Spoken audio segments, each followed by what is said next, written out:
Hey, it's Writers Row, where we talk about the writing community on Twitter. We talk about the writing process, the creative side, and the business side. I am one of your hosts, as always, DC Wright-Hammer, the science fiction thriller writer for the Between Two Minds series, and I'm joined, as always, by my co-host, David Gane, who is a YA mystery novelist, award-winning YA mystery novelist. I'm just going to throw that in there because it's not a competition, DC, but I like to make it a competition. Yep. And we have a very special guest for this episode. I'll let her introduce herself. My name is Meg Trast. I am a novel editor and author of Write That Book You Keep Talking About, How to Stop Planning and Start Drafting. And I'm very excited to be here. Awesome. We're really excited to have you. And real quick, but I'm going to interrupt David. He looked too excited. If viewers like the videos and content we've been putting out, give this video a thumbs up. Remember to subscribe if you haven't already, and comment down below if you have any questions or anything you want to tell us. I'll give you unsolicited feedback on your comments. I will make typos just to give you work. I already got edited today on Twitter, so that's harsh. And it wasn't by me. And I know, and I'm always edited on Twitter, so that's like the most pointless place to edit someone because you can't actually fix anything. I know. And half of us are doing this on our phones, so we're going to make mistakes. And you're just trying to get it. Sorry, DC, what was that? The editor just said that mistakes are okay. I like where this conversation is going already. Yeah. Let's just focus on editing on Twitter or non-editing on Twitter and nothing about novels, because who cares about novels and books and stories? I'm just going to tag Twitter, and this whole video is going to be why we should have an edit button on Twitter. And just... That'll be the name of it. That's just clickbait right there. Clickbait. So we are eventually going to get to the actual topic and the reason we brought Meg on the channel. David, did you have anything else? You look like you're just bursting at the seams. All right. No, you just run the show properly. Oh, right. Right. I should not be behind the wheel, but here we go. Part of the writing community. We're the writing community. We're M writing. We're not M editing, so we need help oftentimes. And so we thought it would be great. I specifically, I'm really interested in the editing process, the different types of editors in editing, because I find myself, whenever I'm in a conversation about editing, I always have to look up the different types of editors in editing because I get them confused because I'm focused on writing, and I do my self-edits and revising and things like that, but I need to get it in the hands of a professional or else it'll be bad. And so I kind of wanted to open it there, maybe start at a high level and talk about the different types of editing and things like that, and we'll just see where the conversation goes from there. I'm really excited that I get to use an example, a real-life example of one of my all-time favorite authors, because that's who was at the convention that I was at this weekend, who talked about his editing process, which I thought was interesting because it fell very closely in line with the way that I always suggest people edit. Not everyone needs every step in the process, but there are some basic types of editing. And it's funny you said that you don't know what the steps are. I don't think anyone really does. I have a cheat sheet pulled up because I can't put things in order in my head. I have to think about it. And I think that's funny because usually when we're editing, we're going back and putting things in order. So it's a little meta there. But usually there's some broad types of editing, and they are going to vary greatly depending upon what it is that you need within those categories. So you can kind of break it down into bigger sections and then pick and choose the things that you like. The biggest thing would probably be developmental editing, which is the meatier side of editing. Usually this is done fairly early on with the help of a critique partner or what we call an alpha reader. You could also send it to a beta reader, but I would say do a little bit more self-revision before you do that. just out of respect for your beta community. So developmental editing is the part in the process where you go into your story and you're looking for big picture items. Don't worry about typos. Don't worry about phrasing. Don't worry about, does this sentence sound awkward? Does this dialogue? Well, you should touch on the dialogue a little bit. But it's mostly about making sure everything is consistent, making sure everything makes sense, making sure you have a linear flow of events that is not scatterbrained or difficult to follow unless you're Quentin Tarantino and you really know what you're doing. But therein lies the difference. The next thing down the list, developmental editing crosses over a lot if we have a Venn diagram into content editing, which is very similar but on a much smaller scale. Some editors call this substantive editing. Some editors refer to this as copy editing, so it's a very, very gray area what content editing actually is. Usually what I suggest at that stage is where you take all of your alpha reader, your beta reader feedback and sort of integrate it. So this would be integrating feedback. Less of a big structural edit and more, okay, what are the things that I need to fix? What are the holes I need to plug in my plot? What are the inconsistent dialogue errors I need to correct? Would so-and-so do this? Would such and such do that? Fact checking, this is a good point in your manuscript to do fact checking. Then there's copy editing, which is pretty self-explanatory, but a lot of people don't know the difference between a copy edit and a proofread. A copy edit's going to be your form. It's one of the easiest parts of the writing process to learn. I highly recommend every author learn a little bit about copy editing, just because it's going to help you in the future. It's where you look at your phrasing. Did this sound awkward? Did that make sense? Did I understand what that sentence was? Cutting out the fat. You're eliminating your justs, your verys, your that's, your extremely's, your suddenly's. You're cutting out all of that extra crap that your manuscript just doesn't need. And then once you're satisfied that all that looks right, you go to your final proofread. And that should be the last thing you do before you submit your manuscript somewhere, before you self-publish, before you post your blog, any of that stuff. The final proofread is just looking for spelling errors, looking for punctuation errors, looking for grammar errors, incorrect use of homophones, things to that nature. So those are the big categories, and we could talk, I could go on forever about, what each one entails, but I think that's a pretty good basic understanding of what sort of each bigger area is. So you kind of, if I remember from college English, it sounded like you work your way from, did they call them higher order concerns, story concerns, yes, flow concerns and things like that, to yes, lower order concerns, which are the punctuation and things like that. That is correct. Very cool. My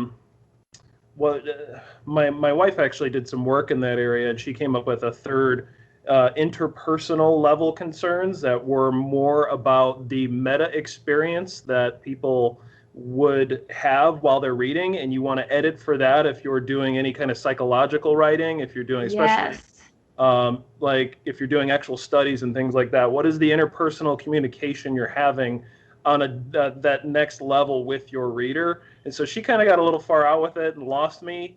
I became the writer, but she did the hard work in college, and so it was very interesting to see. But I digress. I just thought that was pretty interesting. You worked from higher order concerns to lower order concerns, so that was really neat.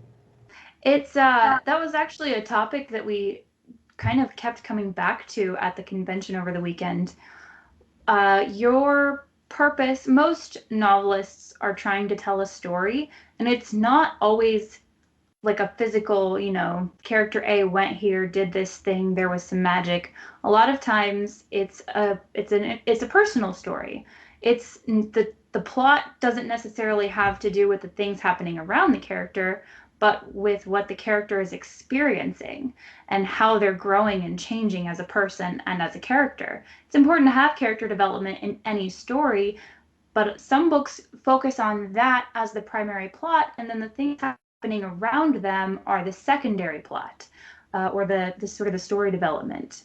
And I think she's absolutely right. It's important to touch on your connection with your reader, and to be able to pull them in and make them feel and see, and what do they call that? Immersion. You're supposed to immerse them.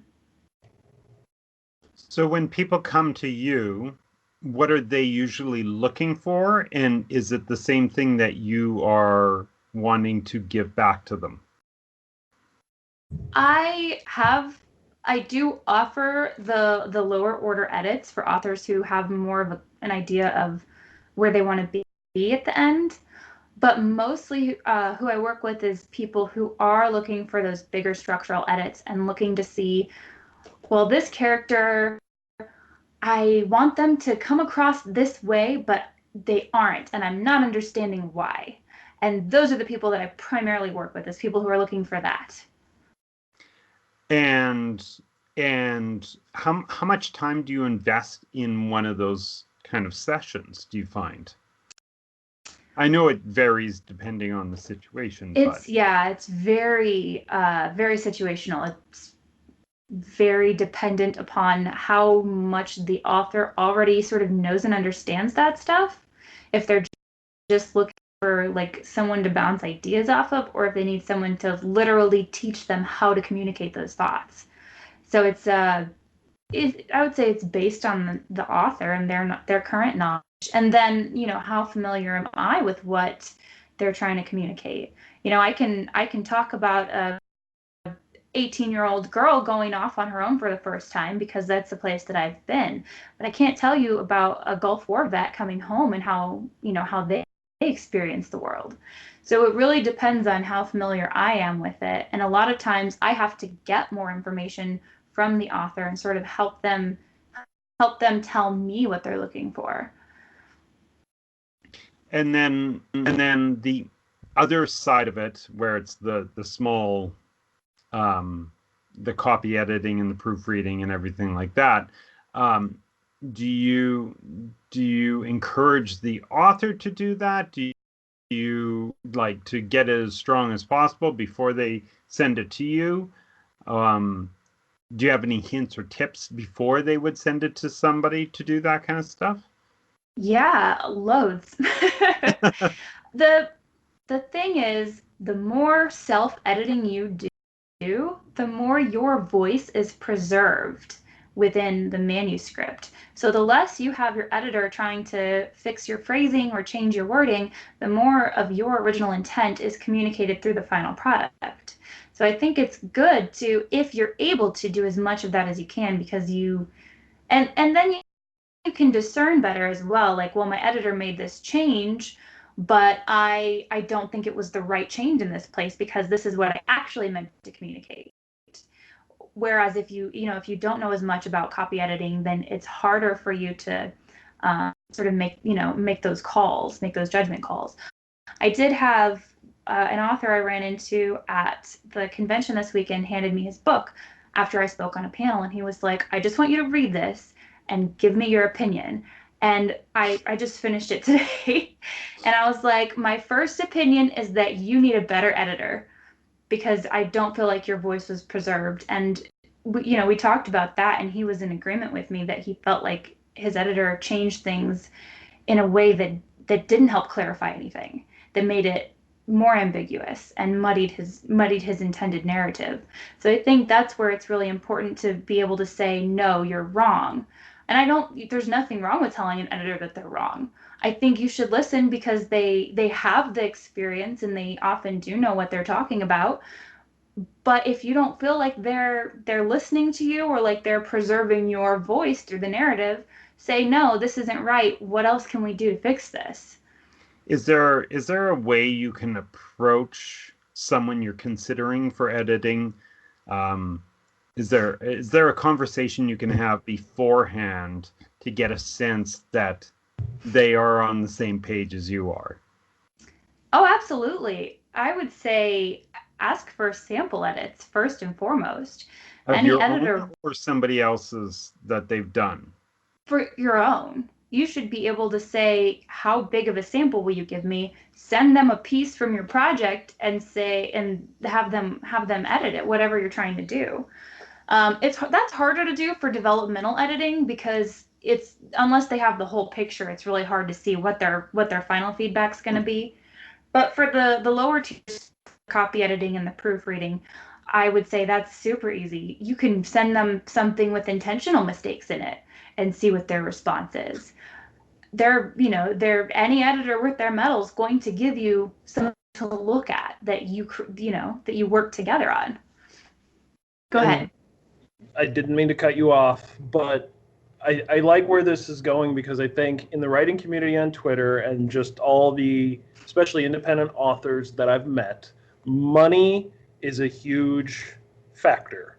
And not having it puts you sort of behind the eight ball in terms of getting your story where it needs to be to publish. And so on the one hand, you've got people I've seen on Twitter, and it's been a few months, but they'll say, oh, you better pay for the best editor or else. And I've seen other people say, go take it to the other extreme and say, just make sure somebody has at least read it once. And so what would you say with an independent author or people who are trying to, maybe they even just want to get they want to do like a quick self-help book or something like that on a budget, and they know they need somebody to look at it.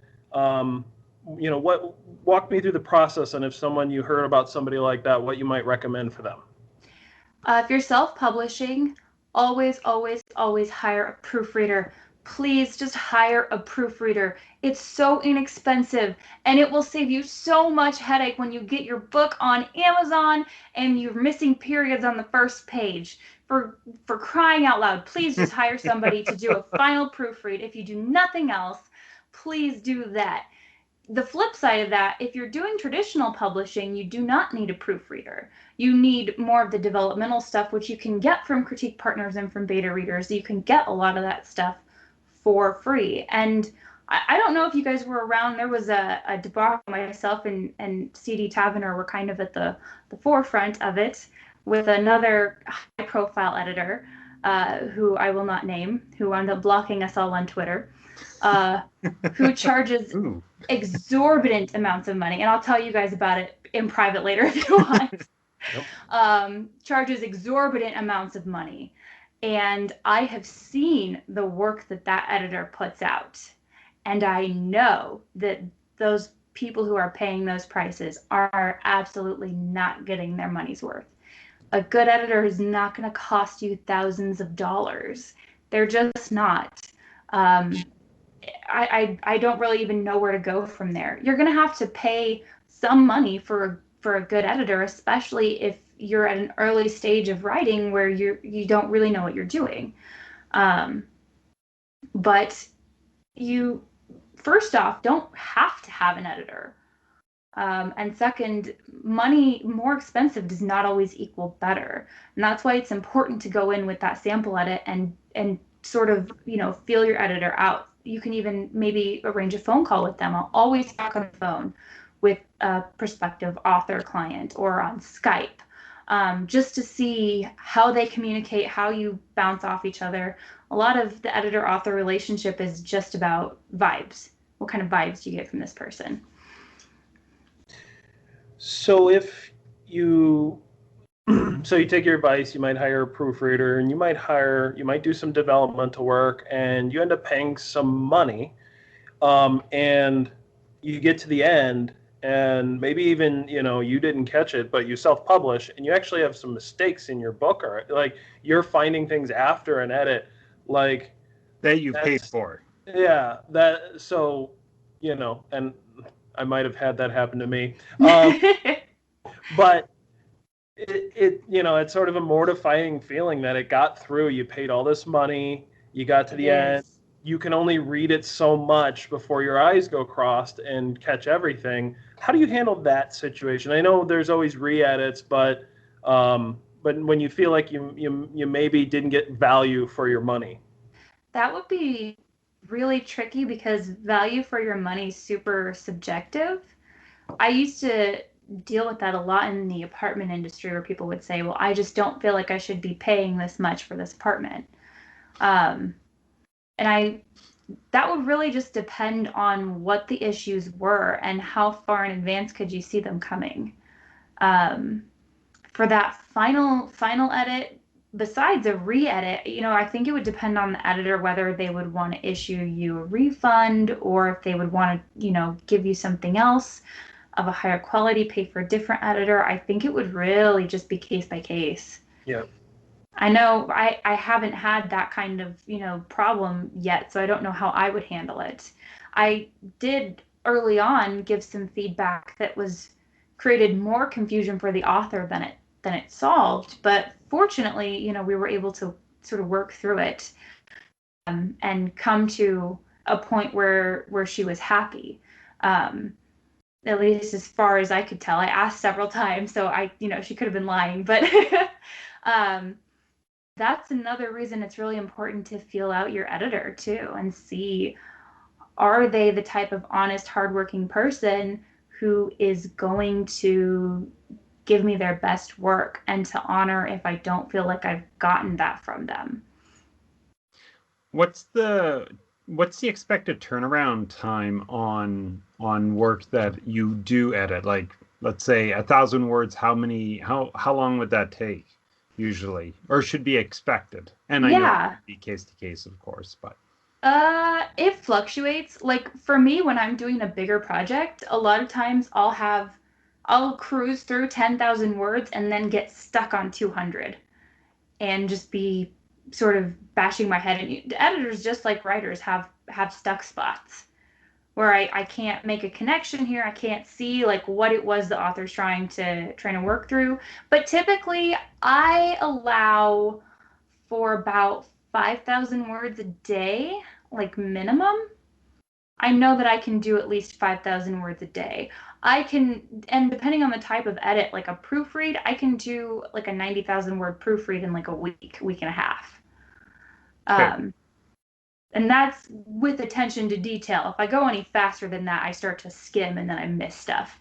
So I don't want to go too fast, but you expect a decent turnaround as well. For like a more substantive edit, it just depends on how many holes there are.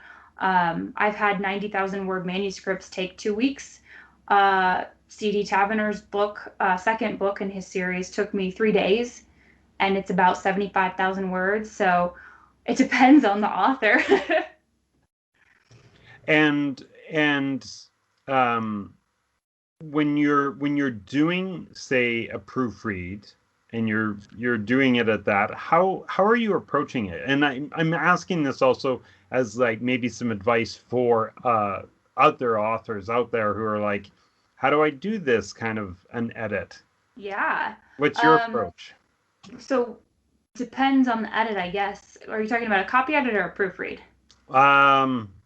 Let's do a copy edit, then a proofread, because I'm pretty sure there'll probably be two different directions. They are different. A copy edit, you're looking most for clarity.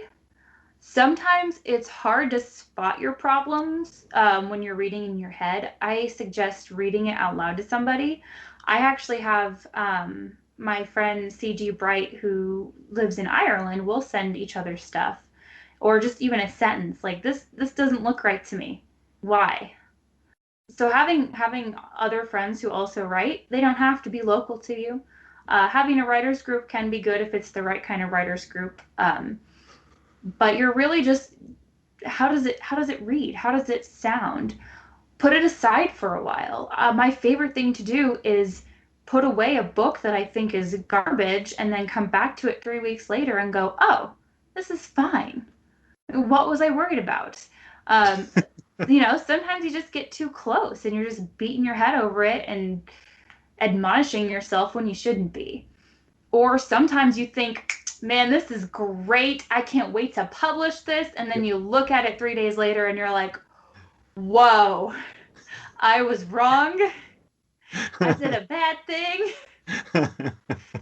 Time and distance makes a difference.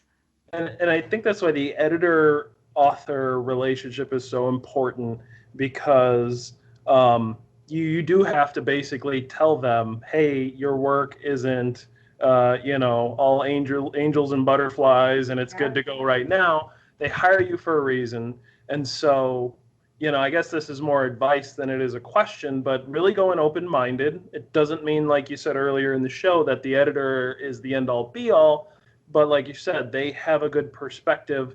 Their objective eyes, they don't have any reason, unless they're really just trying to get money out of you to boost your ego for any reason. They're trying to do their job. If they want to build themselves up as a reliable, good editor, they'll do that. And actually, one of the editors I've used, said to me, "Hey, for my first book, your book's really good, but the ending just sucks." Like, pretty much flat out. And, you have to get over the darts. And in the end, I appreciated that level of honesty, because it really, at first I was like, oh gosh, dang. And then I realized she was right. Like, she totally was right. And then I rewrote it in 4 days. It took me a month and a half to write the first ending. That was terrible. It took me 4 days to pull all that out and all the references and put it back in. I felt challenged. I was exhilarated. And it was more than just, hey, this is wrong. She's saying it doesn't fit in the story. You're not doing your story justice. You've built it up to this point, and you let us down with the end. Do something better. And then I was able to do that. So just be open-minded. Your editor and you have a partner type relationship, and you need to make sure that you're open to those kinds of critiques that might hurt at first, but you can get through it. They do hurt. Having just, published my book and working with an editor, that it feels like a kick in the stomach every time. I also think it's important in that scenario to understand the difference between I wish and it should. Because what somebody likes is not going to be the thing that always best suits the story. This is true for your editor, it's true for your readers, and it's true for you, the author, as well. The phrase, kill your darlings, it comes to mind, in that the concepts and ideas that you like or that your editor likes are not always the things that are best for your story. And so you have to be able to look at that objectively, or trust your feedback partners to say, hey, I know you really like this scene. I know you really like this line of dialogue. I know you really like this plot device, but it's dragging your story down. You have to be able to listen to that. Unless you're Quentin Tarantino and you can make a whole movie out of darlings. Well, someday when we're all rich and stupidly famous, then we can do whatever we want. There we go. How does an editor work with an editor? The roles. Pardon me? Well, she was an author. Yeah. I know, but as an author, but she's also an editor, so she's going to an editor, and I want to know, how do you make that work in your own head? That's a lot about having a good relationship with and trusting the person that you're working with. So before CD started, CD Taverner is my editor. So before he started editing, he was an author. He is an author, but that's what he did first, was write books. And I was his editor. And so we developed a relationship. And before we worked on books together, we did blog posts. We did a lot of collaborative stuff where we were both writing stuff and kind of editing each other. And having a feedback partner that you sort of understand their perspective and see where they're coming from. Having that trust, and also having the knowledge, because I knew where I could challenge him, and where he, like, oh yeah, well, he's right. I forgot to write down the word count for how many that's I had in my original manuscript for that book you keep talking about. So it's about your relationship with your editor. It comes right back down to that. Do I trust this person to do their best work? And when the answer is yes, you're able to let go of a lot of that. And the feedback, good and bad, I guess the good feedback doesn't really hurt, but the bad feedback doesn't blow as hard. It's a little cushioned. Fair enough. I want to come back to the price. Are you paying for experience when it comes to an editor? Like, someone who has had, say, 10 years in the business, should you be expecting to pay more than someone who has had 5 years in the business, or 20 years as opposed to 5, to make it even broader? So the answer I want to give you is going to sound super biased because I haven't been in the industry that long as an editor, but I haven't been an editor for very long, but I've been editing since before I was in college. And I know of the shady author in question who charges thousands of dollars for edits has been editing for like 15 years, and it's not that good. So maybe you should expect to pay more, but I don't think that you should defer to that. I think you should always defer to the quality of work and your connection with the editor. Experience doesn't always equal skill or talent. Okay. And that's probably a good place to wrap it up. That's such a dark, dour note. That is. Can we do something more cheerful first? Yes. No, we've got something great before the end of the show. So we normally do self-promotions, but we have a giveaway for this show, don't we? Oh, yes, we do. Yeah. This is where we turn everything happy. Sorry.